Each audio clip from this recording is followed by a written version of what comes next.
Hello મિત્રો, welcome to the Gujarat biology NEET Q and A. હું છું મનીષ મેવાડા. તો મિત્રો, આજથી આપણે ધોરણ 12નું પહેલું ચેપ્ટર શરૂઆત કરીએ છીએ, એનસીઈઆરટી લાઇન ટુ લાઇન. મિત્રો, આમ તો મેં આ ચેનલ ઉપર ઘણા બધા NCERT line to line chapter મૂકેલા છે.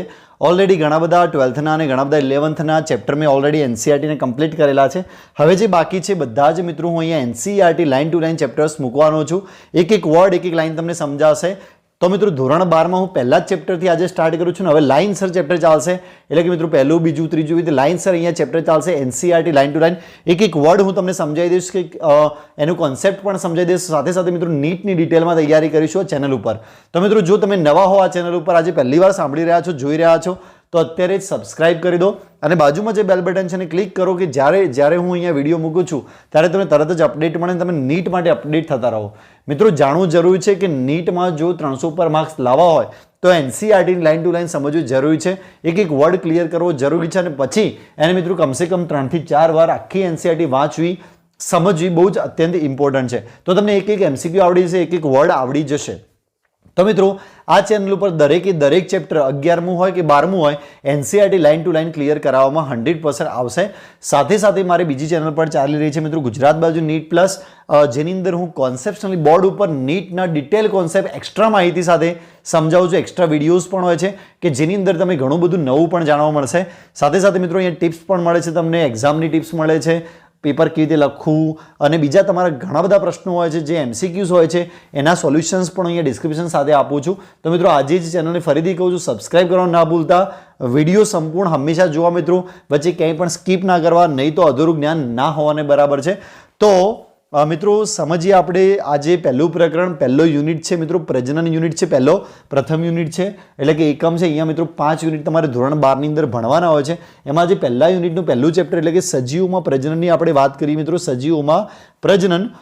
મિત્રો, આના પછી આપણે વનસ્પતિમાં, સપુષ્પી વનસ્પતિમાં પ્રજનન જોવાનું છે, માનવમાં પ્રજનન અને પછી પ્રાજનિક સ્વાસ્થ્ય વિશે અભ્યાસ કરવાનો. આમ 4 ચેપ્ટર આ યુનિટની અંદર ભણવાના છે. તો મિત્રો, સજીવોમાં પ્રજનન આ ચેપ્ટરમાં નીટમાંથી કમસે કમ 1-2 ક્વેશ્ચન આવવાની સંભાવના છે અને બોર્ડના પેપરની અંદર મિત્રો 3 એમસીક્યુ પૂછાય છે અને 2 માર્ક્સનો પ્રશ્ન પૂછાય છે બોર્ડની અંદર. મિત્રો, યાદ રાખજો, 2 માર્ક્સની થિયરીનો ક્વેશ્ચન પૂછાય છે. રાઈટ, ફરીથી કહું છું, 2 માર્ક્સની થિયરી પૂછાઈ શકે છે આ ચેપ્ટરની અંદર અને 3 એમસીક્યુ આવવાની સંભાવના છે બોર્ડના પેપરની અંદર. નીટની અંદર 2 ક્વેશ્ચન જેવા પૂછાઈ શકે છે મિત્રો, 100% કોન્સેપ્શનલ પૂછાઈ શકે. આમાં મોસ્ટ ઓફ મિત્રો તૈયાર કરવાનું ચેપ્ટર છે એટલે અને સમજણ થોડીક લઈ લો તો ઇઝીલી ચેપ્ટર આવડી જાય એવું છે.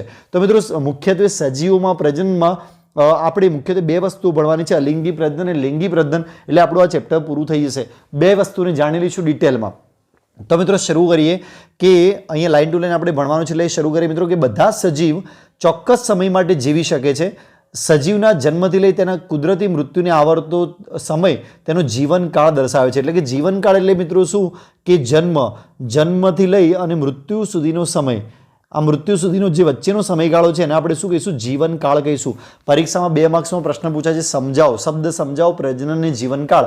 આવો પ્રશ્ન પૂછાય તો જીવનકાળની વ્યાખ્યા આવડવી જોઈએ કે જન્મથી લઈ મૃત્યુ સુધીનો જે વચ્ચેનો સમયગાળો છે એને મિત્રો શું કહેવાશે, જીવનકાળ કહેવાશે.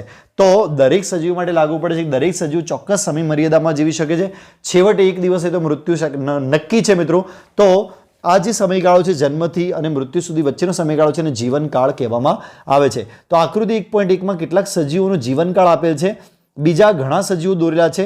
તમે તેમનો જીવનકાળ શોધી કાઢો અને આપવામાં આવેલ ખાલી જગ્યા લખો. તો અહીંયા નીચે આકૃતિમાં તમે જોઈ શકો, અહીંયા મેં લખેલા જ છે ઓલરેડી, હું તમને બતાવી દઈશ, હમણાં જ તમને બતાવું છું. પહેલાં આપણે વાંચી લઈએ રાઈટ, કે કેટલાકનો જીવનકાળ ચોપડીમાં આપેલો છે, કેટલાકનો જીવનકાળ આપેલો નથી, તમારે શોધવાનો છે. પણ મેં તમારા માટે શોધી કાઢ્યું છે રેફરન્સ બુકમાંથી. એક્ઝેક્ટલી તમારે સાચું શું છે એ અહીંયા લખવાનું છે, તો તમારે ચિંતા કરવાની જરૂર નથી. અહીંયા મેં શોધી કાઢ્યું છે, તમારે સીધું અહીંયા લખવાનું છે, મારા અંદર જોઈ અને તમારે લખી દેવાના છે જીવન અવધિકાળ, જે પરીક્ષામાં પૂછાઈ શકે છે. 2 માર્ક્સમાં કોઈ પણ 4 એનિમલની જીવન અવધિકાળ પૂછાઈ શકે છે, કોઈ પણ 4 જીવન અવધિકાળ લખો એવું પૂછાઈ શકે છે. તો તમારી ચિંતા કરવાથી મેં તમને તમારા માટે શોધી કાઢેલું છે. ઓકે, તો જો આકૃતિ 1.1માં પ્રસ્તુત કરેલ સજીવોનો જીવનકાળ ચકાસો. આપણે હમણાં ચકાસીએ છીએ. જે તમને રસપ્રદ અને ધ્યાન ખેંચે તેવું નથી લાગતું કે જીવનકાળ થોડાક દિવસનો ટૂંકો અથવા કેટલાક હજાર વર્ષ સુધી લાંબુ પણ જોવા મળે છે.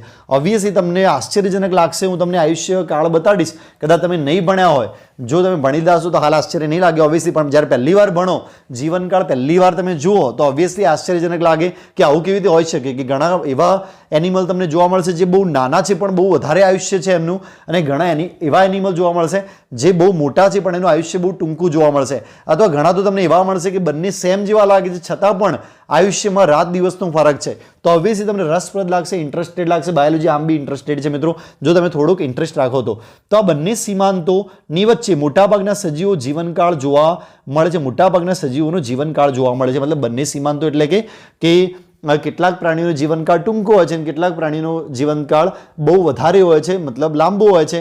તો આ બંને વચ્ચે સજીવનો જીવનકાળ જોવા મળે, કાં તો ટૂંકો હોય કાં તો લાંબો હોય. તમે નોંધી શકો છો કે સજીવનો જીવનકાળ તેના કદ સાથે સંકળાયેલ હોય તે જરૂરી નથી. ઘણીવાર આપને એવું લાગતું હોય કે બહુ નાના સજીવો હશે તો એમનો જીવનકાળ બહુ ટૂંકો હશે, બહુ મોટા સજીવો હશે તો એમનો જીવનકાળ બહુ લાંબો હશે, પણ મિત્રો એવું હોતું નથી. જનરલી હા તમે મોસ્ટ ઓફ જોશો તો એવું હશે કે જે નાના સજીવો છે એમનો જીવનકાળ ટૂંકો હશે, પણ એવું કહી શકાય નહીં મિત્રો, કારણ કે અલગ અલગ તરફ તમે અભ્યાસ કરો સજીવોનો તો તમને એનો અપવાદ પણ મળી જાય કે ખરેખર ખૂબ નાના સજીવો હોય છે એમનો પણ જીવનકાળ મોટો હોઈ શકે છે, રાઈટ. તો એટલા માટે પ્રૂફેબલ ના લખી શકાય કે ભાઈ નાના જે પ્રાણીઓ હોય છે એમનો જીવનકાળ ટૂંકો જ હોય છે, રાઈટ. તો અહીંયા તમે લખ્યું છે, જુઓ, સમજો કે સજીવોના જીવનકાળ તેમના કદ સાથે સંકળાયેલ જરૂરી નથી મિત્રો, યાદ રાખજો.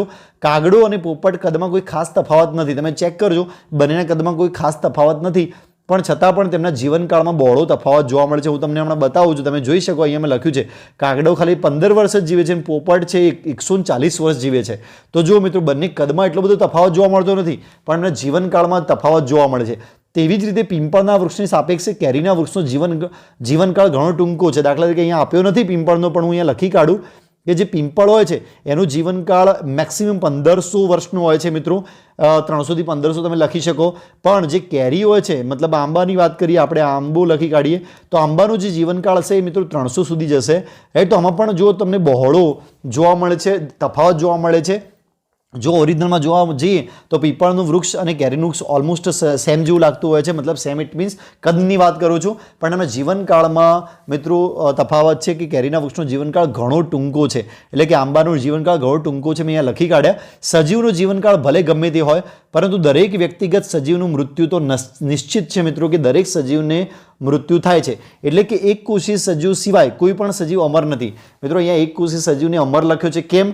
કારણ કે એક કોષી સજીવ હોય એ એકમાંથી બે બને તો જ મિત્રો બે ડોટર સેલ બને છે, તો જ બાળકોષો બને છે, મતલબ આ મરતા નથી એવું કહી શકીએ આપણે કે એક કોષી સજીવો સીધા ડિવાઈડ થઈ જાય છે એટલે કે નવા સજીવો બની જાય છે, એ મરતા નથી. હા, કોઈ કુદરતી મતલબ કૃત્રિમ રીતે મારી શકીએ આપણે, સપોઝ એન્ટીબાયોટિક નાખીને બેક્ટેરિયા મરી જાય એ વસ્તુ અલગ છે, પણ કુદરતી રીતે મિત્રો ક્યારેય એક કોષી સજીવ મરતા નથી એવું અહીંયા લખેલું છે. તો તમારે યાદ રાખવાનું છે કે સજીવ અમર નથી, શાના સિવાય? એક કોષી સજીવો સિવાય.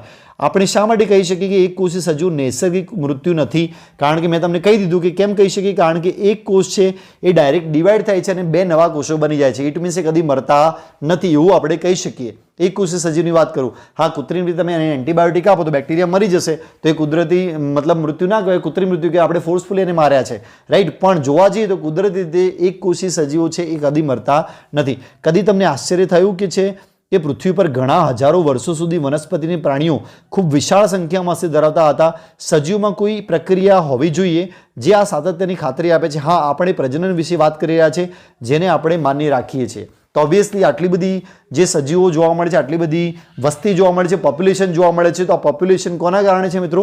પ્રજનન કારણે છે. તો બીજા વિડીયોમાં આપણે પ્રજનન વિશે વાત કરીશું. આખા ચેપ્ટરને આપણે બે વસ્તુમાં ડિવાઈડ કરી દઈએ છીએ મિત્રો, જીવનકાળ અને બીજું મિત્રો પ્રજનન. તો નેક્સ્ટ લેક્ચરની અંદર આપણે પ્રજનન વિશે ડિટેલમાં ચર્ચા કરીશું. આજે મિત્રો ખાલી આપણે ફક્ત જીવનકાળ ભણ્યા છે. હું તમને કેટલોક જીવનકાળ કહી દઉં છું આકૃતિમાં આપેલું.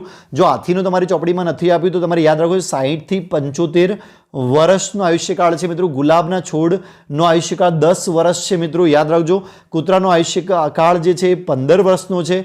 પતંગિયાનો આયુષ્યકાળ 1 થી 2 અઠવાડિયાનો છે. કાગડાનો આયુષ્યકાળ 15 વર્ષ છે. કેળનો આયુષ્યકાળ 25 વર્ષ છે. ગાયનો 25 વર્ષ છે. પોપટનો 140 વર્ષ છે. મગરનો 60 વર્ષ છે. ઘોડાનો 50 વર્ષ છે. ફળમાખીનો એક મહિના જેટલો છે. ડાંગરનો છોડ છે 4 મહિનાનો આયુષ્યકાળ છે. કાચબાનો 100 થી 150 વર્ષ છે. અને વડનું વૃક્ષ છે 200 વર્ષ જીવે છે. આના સિવાય પણ મિત્રો કેટલાક પ્રાણીઓ છે, સજીવો છે. દાખલા તરીકે મે ફ્લાયની વાત કરીએ કે મે ફ્લાય છે એ મે ફ્લાય ખાલી એક જ દિવસ જીવે છે મિત્રો. એનો આયુષ્યકાળ કેટલો છે? એક જ દિવસનું છે. પતંગિયાનું તમે જોઈ ચૂક્યા છો. તમે ડાંગરનો છોડની વાત કરી, ઘઉંની વાત કરીએ આપણે. ડાંગરના છોડની તો ચોપડીમાં આપેલું છે, પણ હું તમને ઘઉંની વાત કરું તો ઘઉં છે 5 મહિના, એનો અવધિકાળ છે 5 મહિના આયુષ્યકાળ છે મિત્રો. યાદ રાખજો, બહુ ઇમ્પોર્ટન્ટ છે. કેટલીક મહત્વની બાબતો જે હું તમને હાલ કહી રહ્યો છું, જે ચોપડીમાં નથી ભલે આપી, પણ તમે જાણી શકો મિત્રો, જે ઇમ્પોર્ટન્ટ એક્ઝામ્પલ છે. દાખલા તરીકે આપણે વાત કરીએ સિક્વોયા ટ્રીની, જે અનાવૃત છે સિક્વોયા, રાઈટ, સિક્વોયા ટ્રીની વાત કરીએ તો એનો જીવન અવધિકાળ તમે માની લો કે 3000 થી 4000 વર્ષનો છે, રાઈટ. તો આવી રીતે ઘણા બધા એક્ઝામ્પલ છે જેમાં બહોળો તફાવત જોવા મળશે તમને જીવનકાળની અંદર, રાઈટ. અહીંયા જે મેં જેટલું પણ લખ્યું છે બધું રેફરન્સ બુકમાંથી છે મિત્રો. સાચું માનું, રાઈટ, ગૂગલ પણ સર્ચ કરી શકો મિત્રો, જેમાં તમને વેરિયન્ટ અલગ અલગ બુકોમાં જોવા મળી શકે. પણ આ ટ્રુમેન જે રેફરન્સ બુક છે એના રેફરન્સ બુકથી મેં મિત્રો અહીંયા જે ડેટા લખ્યો છે એ સંપૂર્ણપણે તમે સાચો કહી શકો. તમે લખી પણ શકો, ખોટું પડશે નહીં. જ્યારે MCQમાં પૂછાતું હોય છે તો એના નજીકનો તમને સાચો લાગતો તો તમે જવાબ લખી શકો, પણ તમે અલગ અલગ બુક્સમાં અલગ અલગ ઇન્ટરનેટ ઉપર પણ અલગ અલગ જીવન અવધિકાળ તમે જોશો, પણ અહીંયાનું તમે માન્ય રાખી શકો મિત્રો, તમે લખી શકો, કોઈ વાંધો આવશે નહીં. તો આઈ હોપ તમને આ વિડીયો સમજાઈ ગયો છે. એક વર્ડ આયુષ્યકાળ વિશે, જીવન અવધિકાળ વિશે તમે સમજી શક્યા હશો મિત્રો. અલગ અલગ કન્ટ્રીનો પણ જીવન અવધિકાળ અલગ અલગ હશે. મેક્સિમમ જીવન અવધિકાળ, શક્યતાઓ જીવન અવધિકાળની કેટલી હોય બધું સરેરાશ ઉપર ડિપેન્ડ થશે. દાખલા તરીકે હું કહું કે ભારતના લોકોનો જીવન અવધિકાળ કેટલો છે તો એ સરેરાશ ઉપરથી નક્કી કરશે. લોકો કેટલું જીવે છે એ ઉપરથી ખબર પડશે. શક્યતા ખબર પડશે કે કેટલો જીવનકાળ હોઈ શકે. સપોઝ આપણે માનવને કેવું કે આ કેટલા વર્ષ સુધી જીવશે તો એ સરેરાશ ઉપરથી ડિપેન્ડ થશે. તો આઈ હોપ તમને બધું જ ક્લિયર થઈ ગયું છે, સમજાઈ ગયું છે, કોન્સેપ્ટ સમજાઈ ગયા હશે, એક એક વર્ડ ક્લિયર થઈ ગયો છે મિત્રો. તો જે બી શબ્દ મેં નવા સમજ્યા છે બધા નોટ ડાઉન કરી રાખજો, બહુ જ ઇમ્પોર્ટન્ટ રહેશે. નીટ માટે MCQ પૂછાઈ શકે છે મિત્રો, કોઈ પણનો જીવનકાળ પૂછાઈ શકે છે. MCQ દિવસોમાં, અહીંયા મહિનો લખ્યો તો ત્યાં દિવસોમાં પૂછાઈ શકે છે, રાઈટ. કોઈ બી રીતે કેલ્ક્યુલેશન કરીને પૂછાઈ શકે છે, જે તમને આવડવો જોઈએ. તો નેક્સ્ટ વિડીયો મિત્રો પ્રજનન વિશે વાત કરીશું. આજના વિડીયોમાં આટલું જ. આઈ હોપ તમને ગમ્યું હશે તો લાઈક કરી દેજો, તમારા બધા મિત્રોને શેર કરજો, જેથી દરેક વિદ્યાર્થી ધોરણ 12 ચાલુ કરી શકે ભણવાનું અને સરસ મજાનું નીટમાં 300 ઉપર માર્ક્સ લાવી શકે. તો નેક્સ્ટ વિડીયો ફરીથી મળીશું, ત્યાં સુધી આવજો. Thank you so much.